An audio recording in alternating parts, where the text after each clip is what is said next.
Almost almost সবাই তৈরি। এই যে এইটা এখনো হয়নি, এইটা কিটা আমি আমার শুধু মেকআপ হয়ে গেছে, জানি না কেমন ভূতনির মতো লাগছে।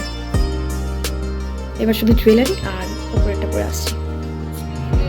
Finally guys, I am ready for go to my brothers wedding. এখানে দেখতেই পাচ্ছ আমি একটা ব্লু কালারের লেহেঙ্গা বলা যায় আর স্কার্ট যা বলবে এরকম একটা পরেছি। আমি হালকা মেকআপ করেছি, হেয়ারটা আমি করেছিলাম আমার বান্ধবীর কাছ থেকে। সবাই চলে এসেছে, এই যে দাদাকে বরণ করা হচ্ছে। এটা আসলে আমি করতে পারিনি, আমি একজনের হাতে ফোন দিয়ে চলে গেছিলাম, কারণ আমাদের হাতে তথ্য ছিল, সেই তথ্যগুলো যেগুলো আগের ব্লগে দেখতে পেয়েছো সেই তথ্যগুলো নিয়ে আমাদেরকে আগে যাওয়ার ছিল, তো তার জন্য আমরা আগে চলে গেছিলাম। এখানে দাদাকে বরণ করছে মা, যা যা রিচুয়ালস থাকে সেটা করছে ছেলেকে বিদায় দেওয়ার আগে। তো সেসব ওই ব্লগ মানে যে যাকে আমি ফোনটা দিয়ে গেছিলাম সেই করেছে আর কি ভিডিওগুলো। আর এখানটায় কিছু সাউন্ডের জন্য ইস্যু হতে পারতো, তার জন্য আমি এটা অফ করে দিয়েছি সাউন্ডটা। তো দেখো এখানে হচ্ছে মা বরণ টরণ করেছে, দেন দাদাকে বিদায় দেওয়ার আগে দাদা মাকে প্রণাম টরণ করে তারপরে বেরিয়ে গেছিলো ওরা। আর তারপরে আমরা তার আগে গিয়ে পৌঁছে গেছিলাম সব তথ্য নিয়ে। দেখতেই পাচ্ছ সবার হাতে একটা করে তথ্য, মানে আমরা অপেক্ষা করছি দাদাদের আসা। ওরা বেরিয়ে পড়েছিল, দেন ওদের বাড়ির লোক, মেয়ের বাড়ির লোক সবাই বরণের জন্য দাঁড়িয়ে আছে।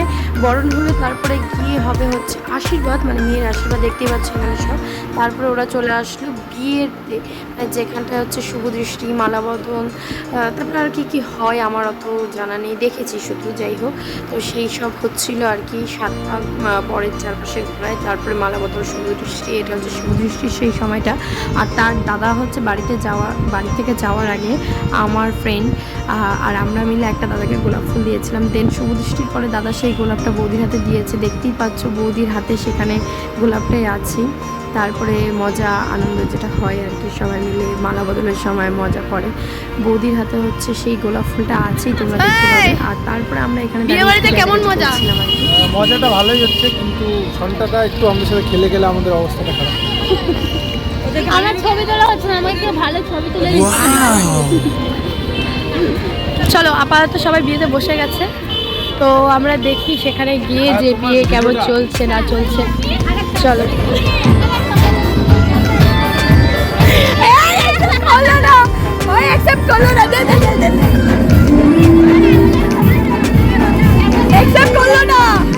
সবাই মিলে বসে বসে হাসাহাসি করছিলাম। দেন দাদাদের সাজি বিয়েটা শেষ হয়ে যাওয়ার পর ওদের ফটোশ্যুট হচ্ছিল ওদের বাড়ির লোক মানে মেয়ের বাড়ির লোকের সাথে। আমরা তারপরে সেখান থেকে উঠে চলে যাই খাওয়ার টেবিলে। দেখতেই পাচ্ছ খাওয়ার টেবিলে বসে গেছি, খাওয়ার টেবিলে বসে ভীষণ হাসাহাসি মজা হচ্ছিল, সবাই বসে পড়েছিল খেতে। আর ফার্স্টে চলে এসেছিলো ফিশ ফ্রাই, স্যালাড, কাসুন্দি, দেন ভাত, মাছ, মাংস, যা যা হয় আইটেম, অনেকগুলো আইটেম ছিল। এত কিছু খেতে পারিনি, যেগুলো লিমিটেড কিছু খাবার খেয়েছি। অনেকটা রাত, প্রায় 12টা 1টার কাছাকাছি, 1টা তো সামথিং কিছু একটা বাজে। তারপরে আমি খাওয়ার টেবিল থেকে উঠে, মানে দেখতে পাচ্ছ খাওয়ার টেবিলে বসে আছি। দেন খাওয়া হয়ে যাওয়ার পর খাওয়ার টেবিল থেকে উঠে গিয়ে আমার কয়েকটা ছবি তোলার ছিল, বাড়ির লোক তারা দিচ্ছিলো বাড়ি যাওয়ার জন্য। দেন সবাই আগে এক এক করে চলে যাওয়ার পর আমি আর বাকি ভাইয়ের বাইরে করে যাই। আর এই ছিল আজকের ভিডিও, দেখা যাচ্ছে পরে নেক্সট ভিডিওতে। ভালো লাগলে লাইক কমেন্ট শেয়ার করে দিও।